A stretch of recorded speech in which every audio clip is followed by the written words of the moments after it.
मेरा नाम जसप्रीत सिंह है और मैं फॉरेंसिक एक्सपर्ट हूँ। हैंड राइटिंग और पोस्टल डॉक्यूमेंट्स की मैं रिपोर्ट देकर रहता हूँ। बहुत सारी कोर्स में देता हूँ जिसमें एक कोर्ट की एग्जाम आती है। आज मेरे को ये वीडियो बनाने इसलिए पड़ी है क्योंकि मैं रिसेंटली मैंने किसी सरकारी अफसर की मदद करी थी। अब मुझे पंजाब पुलिस से खतरा महसूस हो रहा है और मेरे घर वालों को भी खतरा महसूस होने की लग रहा।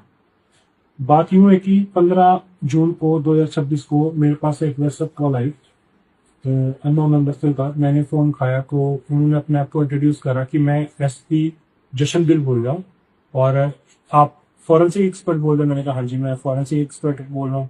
कहते हैं जी एक रिपोर्ट बना दी है। तो मैंने कहा ठीक है आप भेजिए, डॉक्यूमेंट्स वगैरह भेजिए, जिसको भी डॉक्यूमेंट वगैरह मैं देख लेता हूँ, फिर उसके बाद ही आपको बात करें। क्योंकि डॉक्यूमेंट नहीं है, एक वीडियो है। वीडियो मैंने कौन सी वीडियो कहते अभी जो बहुत वायरल हो रखी है जिसमें भगवंत मान वगैरह दिखाए गए हैं, वो उसके डीएलपी वगैरह का कोई ऐसा वीडियो था। तो मैंने कहा जी मैं तो डिजिटल ऑडियो वीडियो का एक्सपर्ट नहीं हूँ और मैं ऑडियो वीडियो के ऊपर रिपोर्ट नहीं दे सकता। तो तो उनका ये था कि कहते कोई बात नहीं, तुम्हारी नॉन में होते हैं फॉरेंसिक एक्सपर्ट, तुम किसी का वो दो, ठीक है, काम करना है अपने ये, ठीक है, और अच्छी मात्रा में पैसा देंगे।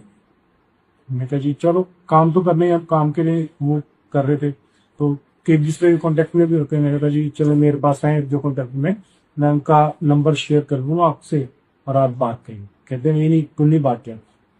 मैं चलो कोई बात नहीं, क्योंकि लिए बड़े अफसर थे। तो मैंने कहते चलो फिर सामान पैक करो और गुड़गांव आ जाओ, गुड़गांव में लैब से बनवाने के लिए जाऊँ। मैं उसी सामान पैक करा, गुड़गांव के लिए लेटर गया। फिर होटल क्राउन प्लाजा था गुड़गांव में। उसी टाइम एसपी जशनदिल पहुंचे, उसी टाइम ही मैं पहुंचा था। पहले रिसेप्शन पे मिले तो उन्होंने कहा कि चलो आगे में चलते हैं, बैठ के बात करते हैं। तो नंबर 3000 था उनका, तो उसमें 3000 में दे। तो कहते ऐसे करके रिपोर्ट बनानी है भगवान जी के फेवर में, और उसमें जो दूसरे वो लोग हैं उनके पास दो रिपोर्ट है कि जो रिपोर्ट है एआई जनरेटेड नहीं है। उन्होंने कहा सर ऐसा मेरे को नॉलेज नहीं है, मैं रिपोर्ट नहीं बना सकता। हाँ जो भी इंसान है उसको आपको पेन ड्राइव वगैरह देनी पड़ेगी, वो देखेगा उस हिसाब से रिपोर्ट बनेगी। फिर चलो कोई बात नहीं, बड़े साहब बात करेंगे। मैंने कहा एसपी साहब से भी बड़े साहब कौन? तो फिर वो दूसरे रूम में लगी, वो 3004 रूम में लिखा है। तो वहां जाके उन्होंने लाया, ये बड़े साहब थे जो कि सीपी लुधियाना थे, स्वपन शर्मा वैसा ये नाम पर था। तो फिर उन्होंने कहा कि ऐसे करके रिपोर्ट बनानी है और जल्दी से जल्दी चाहिए। फिर मैंने समझा जी जो चीजें प्रोसेस में टाइम लगना है, पर पहले आप सैंपल भेजो, फिर उसके बाद ही वो होगा कि मतलब रिपोर्ट कैसा है। तो इन्होंने फिर पेन ड्राइव वगैरह प्रोवाइड करवा दी थी। फिर जब पेन ड्राइव प्रोवाइड करवा दी और उसके बाद अगले दिन ब्रेकफास्ट के लिए बुला लिया। तो ब्रेकफास्ट से पहले एक रिपोर्ट वगैरह दी दी थी रफ टाइप। तो उसके बाद फिर उन्होंने बोला कि ओपिनियन जो थे, 2 ओपिनियन थे, जिसमें फिर उन्होंने अमेंडमेंट करवाया। जैसी रिपोर्ट आई मेरे पास एक्सपर्ट थी, मैंने आगे फॉरवर्ड करी, ठीक है, क्योंकि मेरे को कोई नॉलेज नहीं थी किस तरीके से क्या चीजें पॉइंट होके लानी थी। तो जो एसपी साहब थे जशनदिल, उन्होंने फिर कुछ अमेंडमेंट्स करके रिपोर्ट में तो वापस भेजी कि इसको ये चीजें करवा दो, और वो चीजें आप मैंने आगे फॉरवर्ड कर दी। फिर उसी बेसिस पे जैसा रिपोर्ट का फॉर्मेट बन के आ गए। तो ब्रेकफास्ट के टाइम फिर मैंने दूसरे इंसान का भी रेफरेंस दे दिया था, ठीक है, कि ये चीजें रिपोर्ट है और कि ये बना सकते हैं, ठीक है। तो उस टाइम फिर इन्होंने कोई उनके एक साथ में थे, तो उनको इन्होंने कहा कि इनको सामान दो। तो बाहर आया, तो बाहर आके इनोवा गाड़ी खड़ी हुई थी, किन्हीं की थी, सरकारी गाड़ी की। तो एक बंदे ने मुझे वहां पे 10 लाख रुपए अमन पैसे दिए, जिसमें सालों की फीस थी, ठीक है, एक्सपर्ट वगैरह की भी और मेरी भी। और उसके बाद इन्होंने 10 लाख रुपए ले लिए, काम मैंने ले लिए। और उसके बाद फिर इन्होंने पेन ड्राइव वगैरह पहुंचाई। फिर उधर से जो रिपोर्ट आई थी वो मेरे सेंटिव से जशनदिल को भेज दी थी।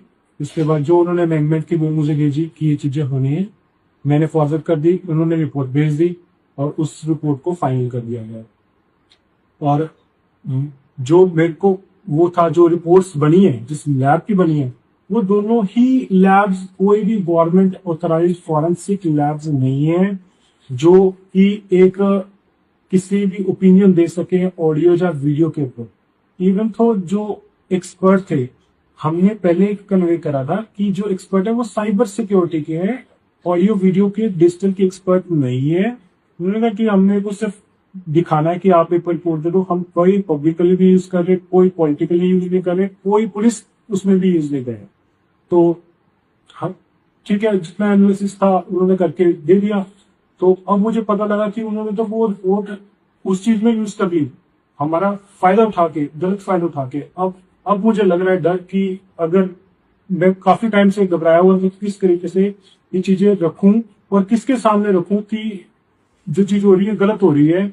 और अब मतलब मेरे को उनसे डर लग, कहीं वो मेरा या मेरे परिवार का किसी तरीके से नुकसान न करे, और मुझे अगर प्रोटेक्शन मिल जाए, सेफ्टी मिल जाए कुछ, तो बहुत बहुत शुक्रिया होगा सरकार का, बेनती है। अदरवाइज हम छोटे से हम कोई कुछ नुकसान करके चला जाएगा, पता नहीं होगा।